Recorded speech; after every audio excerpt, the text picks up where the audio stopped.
Thanks for making some time for this, you guys. Um, as you know, it's a Q&A, but I always have some topics that I kind of bring to the table. So I wanted to get started by the two statements on top of me. If you guys can read those, have to and want to. Brian, you gonna go sell some houses today, buddy? Give me a thumbs up on that. There it is. Don't look at the camera, man. You're driving. I get worried. I've had three clients today, and we've all centered around the have to and want to. And that's why it's written behind me. With our lives, we get really, really caught up in the shit we have to do. I have to take out the garbage. I have to be nice. I have to make money. I have to take the kids to the park or the car to the washer. Whatever it really is, have to versus want to is a big, big thing for all of us in our lives. And I want to center on that paradigm shift today. What we want to do is fun, pleasurable, almost pulls us to it because of the want, the desire, almost the need, if you will, to want to do something. It's nice. Have to, on the other hand. Well, how many times have you had to do something and it felt so laborious and such like a chore that even if it's something you might have wanted to do, it sucks? I love doing stuff around my yard. I love doing stuff around my house. However, when my wife, who's on this call, so thanks for joining me, hon, is, well, you have to take care of the wasps that are we have murder hornets at our house, right? And I share this story with you because it's personal, and I really like to share my life with my friends and clients. Yesterday, you have to get rid of these hornets. Well, yeah, I know I do, but I want to provide for her a hornet-free home. My wants to protect and provide for my wife supersede pretty much anything I have to do. I have canceled clients. I have moved my schedule. I have moved mountains because I wanted to provide for my wife, or I wanted to make something versus having to do something. It's a very, very small, almost minute language change, but it changes everything about your plan of action, your path of action. How many things in life do we have to do? Really? Because I would love it if you guys could chime in the text or send me some DMs or whatnot. I have yet to discover anything I have to do. And I don't mean kind of, sort of, but have to. Have to eat and sleep, I hear. Well, I will be the first one to tell you, you do not have to eat, at least not as much as we all do. So here's the deal. I personally have done a 17-day unassisted fast. By that, I mean I took my supplements, I took magnesium, potassium, and I drank water for 17 days. That's it. Oh, and also black coffee. Um, was it fun? Absolutely. Was it pleasant? Probably not. But having to and wanting to are very, very almost diametrically opposed. Yes, eventually you have to eat, Natasha. So I think the longest recorded fast is 66 days unassisted. I believe it was an Irish prison. Six guys starved themselves to death. I mention that because they wanted to connect with their fellow inmates and their cause more than they had to eat. So, in fact, in case in point, do you have to eat? No, you do not. Will you die? Yes, you will. But if your want to connect is more important than your have to have nutrition, look at that. They're in my hands. Have to, want to. If you have to eat, but you want to connect, the power of want will actually supersede your power for have to. I discovered this little small language change, and I say discovered, it became discovered to me. I'm sure I'm not the forefather of this idea, so I don't want to take credit for somebody else's intellectual property. But I had a very, very interesting woman on my sofa one day, and she was telling me about all the stuff she had to do as soon as she left my office, and it was really messing with our session. And I wrote it all down on the board right behind me, and I wrote I have to, and next to it, I wrote have to dot dot dot, and then I listed out, and it was probably 20 or 30 things that were really, really pressing. And then I crossed out the word have to, and I wrote the word want to. And she started crying. It was one of the most moving things I had seen probably to date, because when she realized that her wants were exactly the same as the stuff she had to do, but her choice shifted, it became magical. In that power of choice, The internal locus of control is power. Power to the 10th degree, because here's the deal. What you want to do is fun. What you want to do will pull you. What you have to do, it'll push you. It'll suck. You'll get it done. But why live a life of servitude when you can live a life of desire, intentionality, integrity, and wanting to do something versus the obligation? So, the power of want.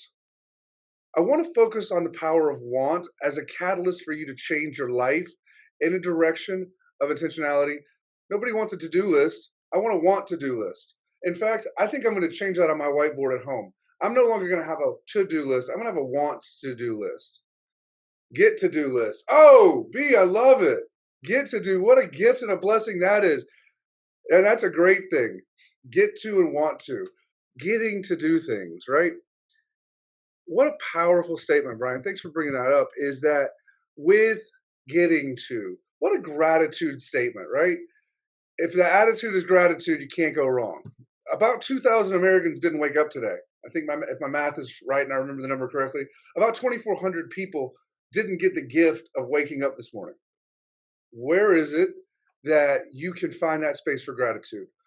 My wife and I have a daily gratitude practice independently of each other, and we try and be reflective to one another. But getting in that gratitude headspace of, wow, what a gift, what a great gift this relationship is, our house, our dogs, our cats, our parents, the amazing things that we get to give back to our clients. My wife is an amazing gift in that she's recently started helping out people of her own. So she's getting to explore her talents outside of just selling for Amazon and being a cog in a machine. That gift of wanting to give. How many times have you been stingy with your gifts? The things you want to do, the things you get to do, being present and not obligation, but in gratitude. I want to ask us every day, what do I get to do? What do I want to do? And what do I have to do that I don't have to do? So I just got a message that what can you do to help people feel, truly feel gratitude versus just that fake it till you make it bullshit. I'm not a big fan of the fake it till you make it. Anything you fake is a mask. If you apply that mask too hard, too frequently, it gets glued to your face. And then you lose the person that you really are. The want to be you. So when you fake it till you make it, aren't you really just selling yourself short? Aren't you really being incongruent with you? My personal belief is cognitive alignment and cognitive dissonance are tearing each one of us apart. So that faking it till you make it shit, I got good news and bad news. If you fake it till you make it, you will never make it because fake is not making it. Some of the happiest people on earth, happiest people on earth are the most miserable. I got an Instagram filter that'll give me a six pack. I got an Instagram filter that'll make me look 20. I mean, right? We can do all that fun stuff, but it's faking it till you make it that got us in this situation. I believe in speaking for my spouse. Some of the things that she's discovered most in her life have been because she's decided what she wanted versus what she felt like she had to do. Many, many years are spent, many lives are wasted having to do, but very few people get to want and be and do and get a gift of congruency. When I was first starting in my career 20 plus years ago, I wore a suit and tie and sometimes even a vest. Ugh, it was hot. It was about 100 degrees in Florida. But you know what I convinced myself? If I want these clients, I have to have the suit, have the tie, have the. I couldn't have been any more incongruent. It would have been physically impossible for me to be any more fake it till you make it. How many masks do you wear? What do you pretend to be for your wife, for your kids, for your husband, for your neighbors? What do you pretend to be for yourself? What do you really want versus what do you really do? My answer is become congruent with who you are. Fall in love with you. Fall in love with the person you were meant to be, not the mask that you were told you have to be. There is a fucking amazing person inside each and every one of you.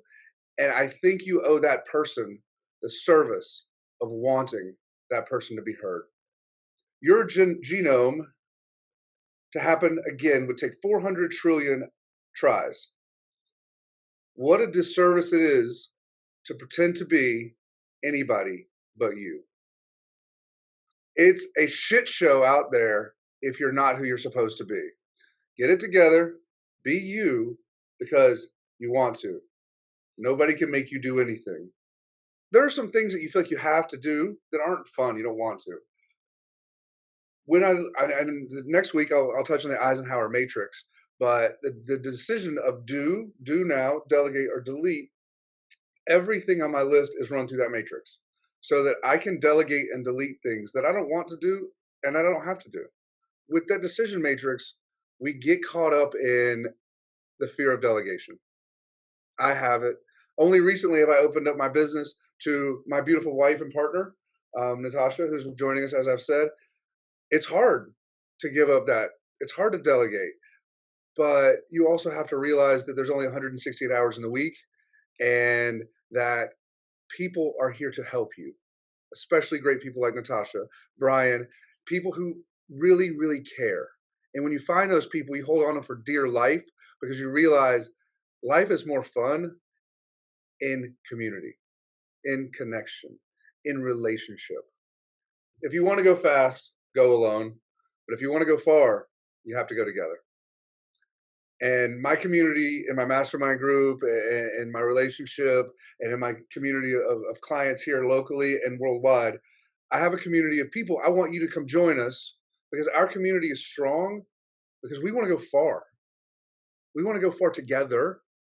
And I promise you that with a coach, with friends, with family, with a freaking group, we can do this so that we're not faking it until we make it because we've already made it in our community of greatness.